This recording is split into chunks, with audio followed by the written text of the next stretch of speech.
इस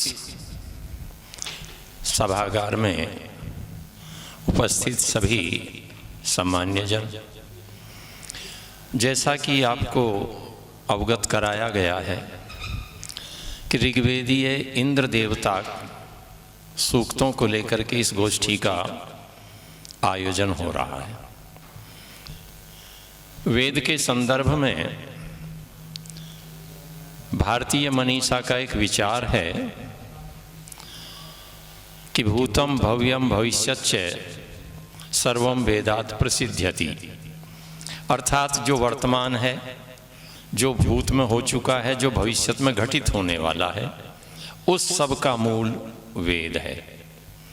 और वही परंपरा वेद के संदर्भ में आगे चल कर के कहती है कि प्रत्यक्ष अथवा अनुमान से जिस विषय का बोध न हो सकता हो, ज्ञान न हो सकता हो, उसका ज्ञान कराने का साधन वेद है। यही वेद का वेदत्व है।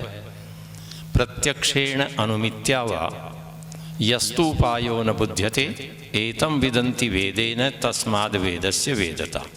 वेद का वेदत्व यही है कि वो जो लौकिक दृष्टि से त्रैकालिक ज्ञान है उसका बोध कराने वाला है। किंतु वेद की इतनी महत्ता और इतनी महिमा होते हुए भी वेद के संदर्भ में जो दृष्टि है, आज के पठित समाज की दृष्टि, पश्चिमी जगत की दृष्टि, यदि उस पाश्चात्य दृष्टि को ओझल करके हम वेद की महिमा के गीत गाते रहें, उनके द्वारा उठाए गए प्रश्नों पर हम चिंतन न करें, विचार न करें, तो हमारा सारा चिंतन, सारा प्रयास एकांगी होगा और निश्चित रूप से अधूरा होगा। विंटरनिट्ज ने ओल्डेन वर्ग को उद्धृत करते हुए एक बात कही है कि जो भारतीय ऋषि जिसे हम कह रहे हैं, जो भारतीय आर्य हैं, भारतीय ऋषि हैं, उनके विषय में ओल्डेन वर्ग ने कहा है कि वो क्या हैं। मैं पूरा संदर्भ उद्धृत ना करूं समय की दृष्टि से, तो ओल्डेन वर्ग ने कहा कि वो जंगली थे और जंगली होने के कारण से उनके द्वारा जो भी चिंतन किया गया है वो उस सीमा से बाहर नहीं हो सकता। इसलिए उनके द्वारा चिंतित जो देवता हैं, उनके द्वारा स्तुत किए गए जो देवता हैं, उन देवताओं के स्वरूप के विषय में ओल्डेन वर्ग ने कहा कि उनका स्वरूप क्या है कि जब स्तोता ने पुकारा तो मानो आसमान को चीरते हुए रथ पर बैठ करके और उपस्थित हो गए। किसके लिए? कुछ प्याली सोम का रस पीने के लिए और एक मांस के टुकड़े के लिए। ये ओल्डेन वर्ग का मत विंटरनिट्ज ने प्राचीन भारतीय साहित्य में उद्धृत किया है। अब विंटरनिट्ज कहता है कि मैं उतना तो सहमत नहीं हूं जितना ओल्डेन वर्ग ने कहा, किंतु वेद को वह गरिमा विंटरनिट्ज भी प्रदान नहीं करता और पूरी की पूरी पाश्चात्य परंपरा वेद को महत्व नहीं देती। महत्व देती है तो किसी दूसरे कारण से। उनकी दृष्टि में वेद क्या है? जो ओल्डेन वर्ग ने कहा लगभग ऐसा ही है। विल्सन ने भी वैसा ही लिखा है ऋग्वेद का भाष्य करते हुए। आगे के सत्रों में चर्चा आएगी तो सारे संदर्भ आपके सामने होंगे कि ये कुछ नहीं है, किसी उदार गडरिये के प्रेम संगीत के अलावा कुछ नहीं है। ऐसे ऐसे शब्दों के साथ वेद का गौरव गान कहिए आप उन्होंने किया, किंतु इसका मूल क्या है कि उन्होंने ये क्यों कहा और कहां पहुंचे, वही विचारणीय बिंदु है। जब हम पढ़ते हैं वैदिक माइथोलॉजी में मैकडॉनल देवताओं के संदर्भ में विचार करता है, सारे देवताओं की बात छोड़ दें तो इंद्र के संबंध में कुछ महत्वपूर्ण बिंदु उठाए हैं मैकडॉनल ने। और इंद्र देवता का स्वरूप क्या है? मैकडॉनल के अनुसार इंद्र देवता का स्वरूप क्या है कि वो मांसभक्षी है। कुछ बैलों का मांस खाता है, कभी एक बैल का मांस खाता है, कभी 100 बैलों का मांस खाता है, कभी 20 बैलों का मांस खा जाता है। वो भैंसों का भी मांस खाने वाला है, 100 भैंसों का भी खा जाता है, 200 भैंसों का भी और 300 भैंसों का भी। अब सोच करके देखिए कि यदि कोई मांसभक्षी है और 300 भैंसों को उदरस्त कर लेता हो तो फिर उसका आकार क्या होगा? उसके संदर्भ में हम उपेक्षा नहीं कर सकते। हमें विचार करना चाहिए कि आखिर उनके मन में ये भाव क्यों आया मैकडॉनल्ड के, कि उसकी दृष्टि में कि ये सोम की एक प्याली के लिए दौड़ता चलाता है, थोड़ा सा पुकारते ही इस तोता के, और उसका अपना भोजन जो मैंने बताया उस प्रकार का है। सामाजिक जीवन की दृष्टि से विचार करें तो इंद्र का आचरण पाश्चात्यों की दृष्टि में कोई महत्वपूर्ण आचरण नहीं है, और आज के यदि सभ्य समाज में कहा जाए तो वह आचरण हेय आचरण होगा, निंदित आचरण होगा। उसको जार तक कह करके पुकार लिया गया है।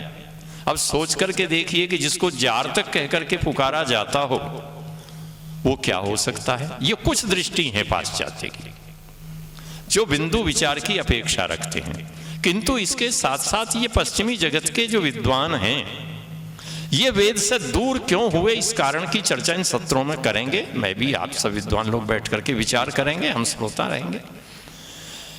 किंतु एक निश्चित रूप से दृष्टि रही, और वो दृष्टि रही हजारों साल का जो एक कालखंड ऐसा बीच में निकला जिसमें वेद का अध्ययन अध्यापन लुप्त हुआ, और जिसके कारण से वेद के रहस्यों को पूरी तरह से दृष्टि से ओझल कर दिया गया। हमारा जो ब्राह्मण साहित्य है वो ब्राह्मण साहित्य, ऋषि दयानंद की दृष्टि से आप असहमत हो सकते हैं। ऋषि दयानंद ब्राह्मण को वेद नहीं स्वीकार करते। ऋषि दयानंद ब्राह्मण को वेद का व्याख्यान स्वीकार करते हैं, किंतु वेद का व्याख्यान स्वीकार करते हुए जो ब्राह्मणकार वेद मंत्रों की व्याख्या करता है, और वेद मंत्रों की व्याख्या निश्चित रूप से इस तरह की नहीं करता जैसी आज व्याख्याएं होती हैं। वो किसी किसी मंत्र के कुछ कुछ पदों का व्याख्यान करता है, जिससे एक व्याख्या करने की पद्धति हमारे सामने स्पष्ट हो जाती है, एक दृष्टि मिलती है।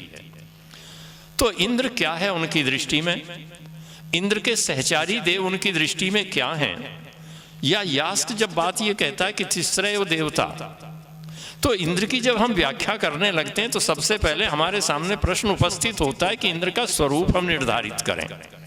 और स्वरूप निर्धारण के लिए जो यास्क 4 पूर्व पक्ष रखता है और कहता है कि देखिए कि वो पुरुषविद हैं, दूसरा पक्ष रखता है कि अपुरुषविद हैं, तीसरा पक्ष रखता है कि उभयविद हैं, और अंत में वो अपना सिद्धांत पक्ष रखता है, और जिसे यास्क ने कहा ऐस है चाहे आख्यान समय, ये आख्यान है, समय है, ये सिद्धांत है यास्क का अपना।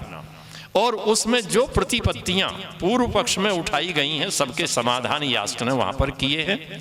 हमारी पूरी ब्राह्मण ग्रंथों की परंपरा से वो स्पष्ट होता है कि देवताओं का स्वरूप क्या है।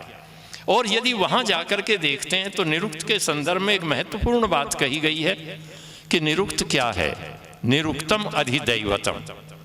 वेद व्याख्या की जो पद्धतियां हैं उनमें से एक पद्धति है अधियज्ञ पद्धति, अर्थात वेद मंत्रों का व्याख्यान याज्ञिक दृष्टि को सामने रख करके करना।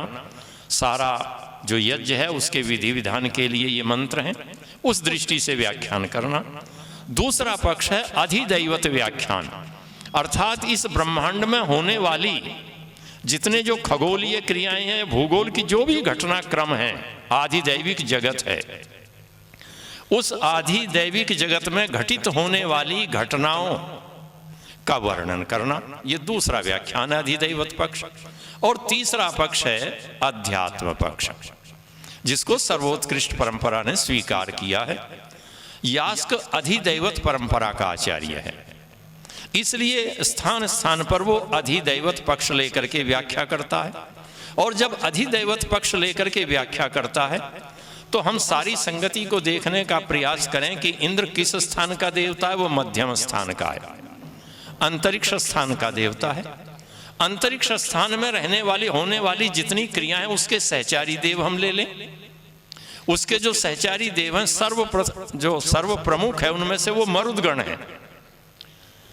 तो मरुदगण का स्वरूप इंद्र के साथ साथ व्याख्यात होगा, या इंद्र का स्वरूप व्याख्यात करने के लिए मरुद के स्वरूप को समझना पड़ेगा।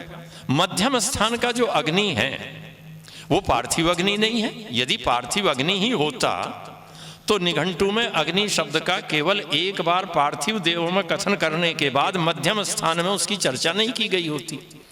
किंतु उसको मध्यम स्थान के देवों में भी अग्नि पद पठित किया गया, द्विस्थानीय में भी अग्नि पद पठित हुआ। तो आखिर उस अग्नि पद को लेकर के अग्नि क्या है, तो अग्नि को इंद्र के साथ भी लेना होगा, मध्यम स्थान देवों के साथ, फिर उनके साथ साथ जो उनके लिए सवन जोड़े, स्तोम जोड़े, वो सारे के सारे सवन और स्तोम यदि कर्मकांड में हम चले जाएं तो शायद आज तो उस कर्मकांड के साथ मध्यम स्थानीय की संगति लगाना बड़ा कठिन हो जाएगा। जैसे कह दिया उसके लिए कि वो पंचदश स्तोम है, पंचदश स्तोम है, उसका साम बता दिया कि बृहत उसका साम है, उसका छंद बता दिया त्रिष्टुप, और ऋतु कहा ग्रीष्म को। अब जब इंद्र की व्याख्या करने लगे तो इंद्र की व्याख्या करते समय त्रिष्टुप तो ध्यान में रखना ही पड़ेगा। यदि त्रिष्टुप को ध्यान में नहीं रखेंगे तो इंद्र की व्याख्या ठीक से नहीं हो सकती। और ब्राह्मणकार कहता है कि त्रिष्टुप क्या है। साहित्य के अध्येता की दृष्टि में तो वो एक छंद नापने का एक तरीका हो सकता है, किंतु ब्राह्मण ग्रंथों की दृष्टि में त्रिष्टुप क्या है? त्रिष्टुप वही वज्र है, त्रिष्टुप वज्र है। अब जब त्रिष्टुप वज्र है, फिर उसके साथ आप ग्रीष्म को देखें, फिर उस अग्नि को देखें, मरुत गण को देखें, तो उसके साथ संगति लगाएंगे तो जितने प्रश्न पाश्चात्यों के द्वारा उठाए गए हैं वो सारे के सारे आपको निर्मूल होते हुए दिखाई देंगे। और उस निर्मूलता के साथ साथ इनके जो संबंध है पारस्परिक, अब उस पारस्परिक संबंधों में जब आप इंद्र और वृत्र के संबंध पर विचार करने लगेंगे तो आपके सामने ब्राह्मण ग्रंथों को लेकर चलेंगे तो दूसरी एक दृष्टि आनी प्रारंभ हो जाएगी। वो किसी दो व्यक्तियों का युद्ध नहीं है, दो देहधारियों का युद्ध नहीं है, वो दो विचारधाराओं का युद्ध है। और वो दो विचारधाराएं प्रत्येक समाज में सदैव से रही और सदैव रहती रहेंगी, ऐसा नहीं होगा कभी निर्मूल हो जाए। वो विचारधाराएं हैं, एक विचारधारा है व्यष्टिवादी विचारधारा और दूसरी विचारधारा है समष्टिवादी विचारधारा। ब्राह्मण ग्रंथों के संदर्भ मैं नहीं ले रहा हूं इस समय। एक व्यष्टिवादी विचारधारा, एक समष्टिवादी विचारधारा है। वृत्र किसका प्रतिनिधि है? यदि हम वृत्र के निर्वचन पर दृष्टि डाल करके देखें और गंभीरता से थोड़ा सा चिंतन करें तो आज जिसको हम लौकिक भाषा में कहते हैं कि वो कुंडली मार करके बैठ गया सबके ऊपर, अर्थात सबको उसने आच्छादित कर लिया, सबको अपने अधिकार में कब्जा करके बैठ गया, वो जो दृष्टि है वो वृत्र की दृष्टि है। वृत्र उसका प्रतिनिधि है उस विचारधारा का। और इंद्र किसका प्रतिनिधि है? इंद्र बांट देने का प्रतिनिधि है। इंद्र बांट देने का प्रतिनिधि है, चाहे वो बादलों से वर्षा के जल को बांटता है या जो कुछ भी करता है। ये जो दो विचारधाराएं, फिर आपको वो दो विचारधाराएं वहां दिखाई देंगी। तो मैं समझता हूं कि समय की सीमा में रहते हुए मैं निवेदन करूं कि इस गोष्ठी में इंद्र देवता सूक्त मैंने इसलिए सुझाया था कि ऋग्वेद का चतुर्थांश इंद्र देवता को समर्पित है। लगभग 250 सूक्त हैं और 250 सूक्तों में जितना वैविध्यपूर्ण चरित्र या उसका कर्म इंद्र का है और जितना विवादित है, इतना दूसरा देव उसके सामने तक नहीं आता। तो हमारा प्रयास, बड़ा विनम्र प्रयास था विद्वज्जनों की सेवा में कि कहीं ना कहीं हम उस परंपरा से, उस ब्राह्मण ग्रंथों के साथ से, और ऋषि दयानंद का नाम मैं इसलिए लेना चाहूंगा कि ऋषि दयानंद की जो दृष्टि है वो मध्यकालीन भाष्यकारों के पास नहीं है। ऋषि दयानंद सीधा वेद से जोड़ते हैं, ब्राह्मण ग्रंथों से जोड़ते हैं।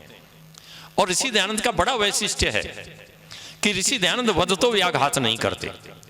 मध्यकालीन भाष्यकार वदतो व्याघात करते हैं।